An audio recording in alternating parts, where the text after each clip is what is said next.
Today we're going to construct the incenter of a triangle.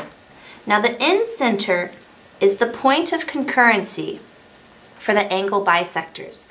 It's where the three angle bisectors all cross. So with the triangle, to find the incenter, we have to find the angle bisectors. So pick an angle. Put the center of your compass on the vertex of the triangle. Now, making it similar to the angle bisector construction, we make an arc that's crossing both sides of the angle. Now at this time, you can ignore the other two angles of the triangle. Just focus on this one. Where your arc crosses the side becomes 2 points, and the center of your compass is now placed on each of those points.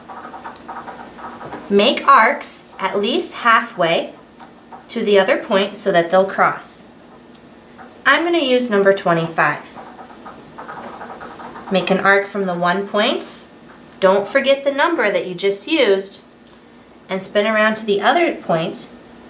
Use the same number, 25 again. Now where those two arcs crossed is where you're going to line up the straight edge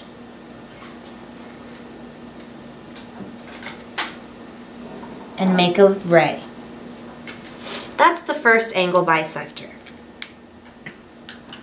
Now I find it easiest to switch colors each time I do a new angle bisector. Let's work from the top angle next. Put the center of your compass on the top vertex and follow the same rules. Now you don't have to use the same numbers that you used before. I used 22 for the first one. And it crosses the sides of the triangle, the sides of the angle, twice. The center of the compass goes at each of those spots.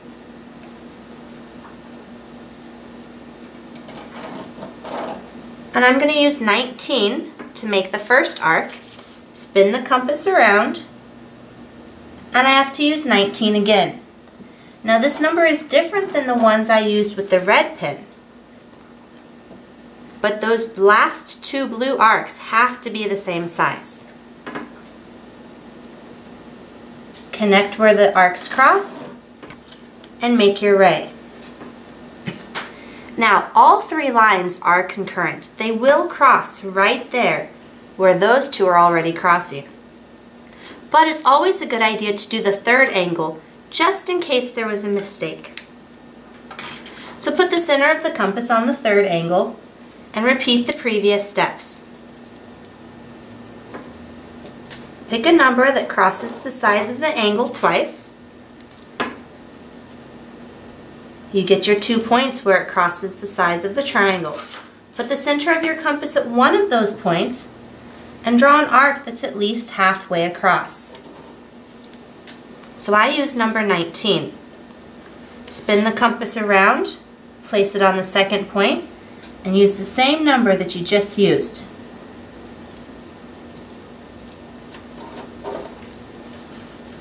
Where those two new arcs cross, make a point and a ray. Now all three lines cross right there, and that point is the incenter. Now the cool thing about the incenter is that it is equal distance to the sides of the triangle, which means if you've done it correctly, you can put the center of your compass on the incenter. Move the compass around until you've found the number on your compass that just touches the sides of your triangle. It looks to me like 24 is a little too small for this one, but 25 just touches the side of my triangle.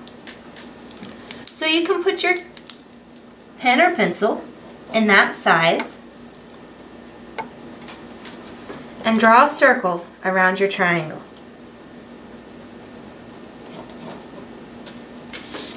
Now if you've done it correctly, the circle will fit inside your triangle perfectly, touching all three sides just once.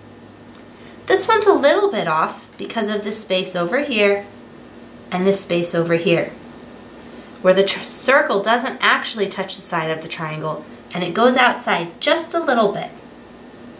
If your circle touches all three sides perfectly, your picture is great. It's tough to do this by hand, so if you're off just a little bit, you're probably okay.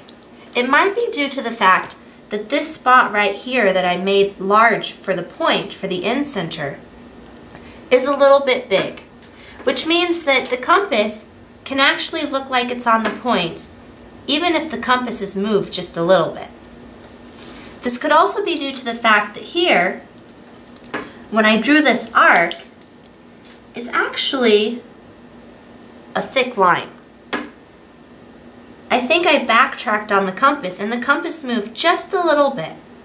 Now the double line could cause just enough of a mistake for the inscribed circle to be off. So be careful when you're using the compass. If your three lines don't cross at the same point, it means that one of your angle bisectors isn't actually a bisector. Now don't forget that before you turn this in, you should go back and mark your congruent angles. Put a little arc in the corner with one tick mark for the red, and then do the same thing with 2 tick marks on the blue and 3 tick marks for the black angle bisector. If the teacher has asked you to label the incenter, make sure that you write the word next to it or the letter that the teacher specified. And be careful because the teacher might ask you to label the inscribed circle.